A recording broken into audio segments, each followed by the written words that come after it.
Stanford University in the U.S. has a Center on Longevity, which attempts to use science and technology to solve the problems that confront people over 50.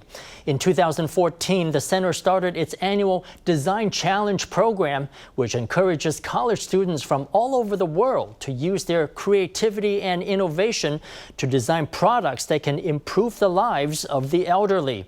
This year's competition saw over 100 teams in a field that was ultimately narrowed down to 12 finalists. Out of the 12, 4 were from Taiwan. Let's take a look at the products these teams designed to promote healthy and happy living for seniors. 2, 3, 4. This is a version of the popular Monopoly game designed specifically for seniors. But the point of the game isn't to win or lose. It's to encourage those playing to have fun sharing their experiences. For example, if I roll a 2, then the leader presses the button for 2 steps, and they move their piece to the proper spot. Everyone can count along with them. According to statistics from the Interior Ministry, 12.74% of Taiwan's total population is made up of people aged 65 or older. To address the arrival of a rapidly aging society, Cho Szu-yang and Ya-Fang designed this game, which helps seniors sharpen their cognitive abilities by looking at pictures and interacting with their fellow players.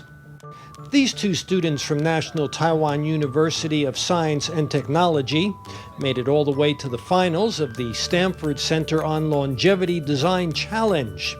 But their Memoir Monopoly game faced strong competition in the competition.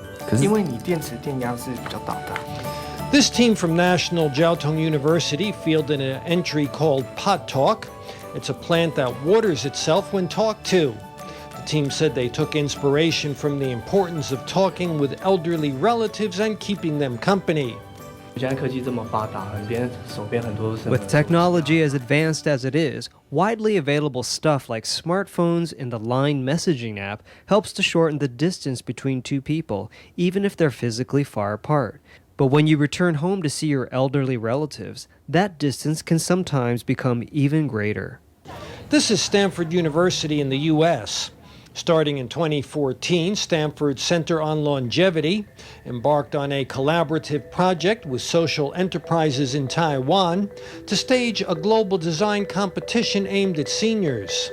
As a young person, you often don't start thinking about aging and older people as the place that you want to go work right away. And so we were looking for ways to encourage that. So when we launched the challenge, we really thought we'll launch it worldwide because we feel like it's important that we really look at aging as a global phenomenon.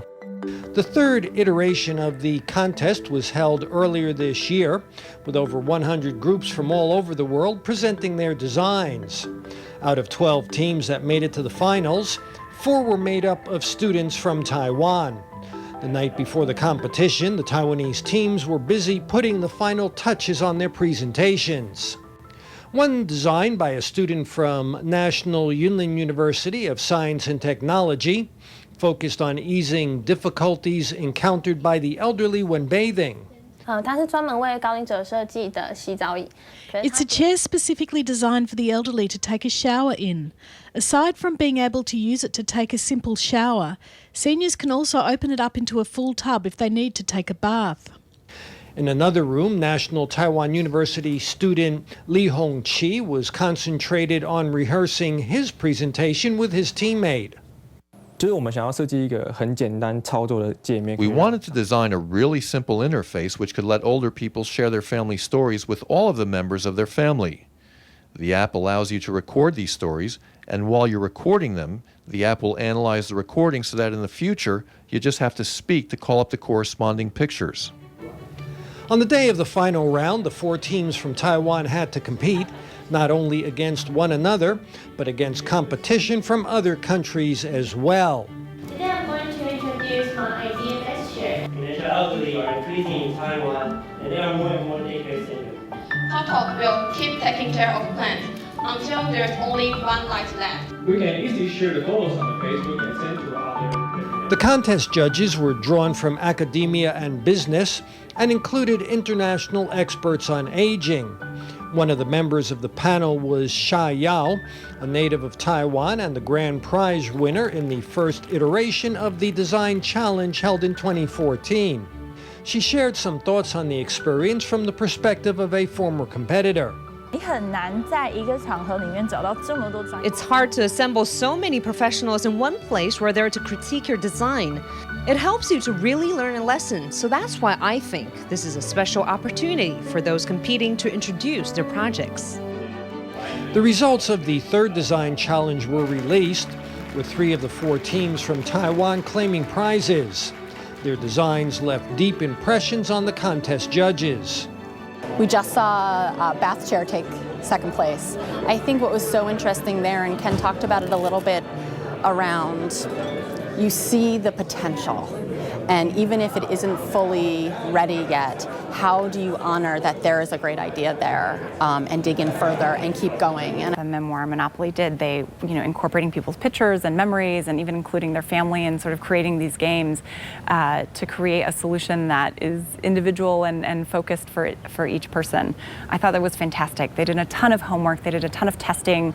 It looked like they really thought through the application and sort of how they could roll this product out to different audiences, which was great. Though these Taiwanese students were thrilled at the recognition they won, they were even more grateful for the experience they were able to gain by exchanging views with the top experts in the field. That feedback has gone a long way toward showing these students the limits of what is possible to address aging in a productive, healthy way.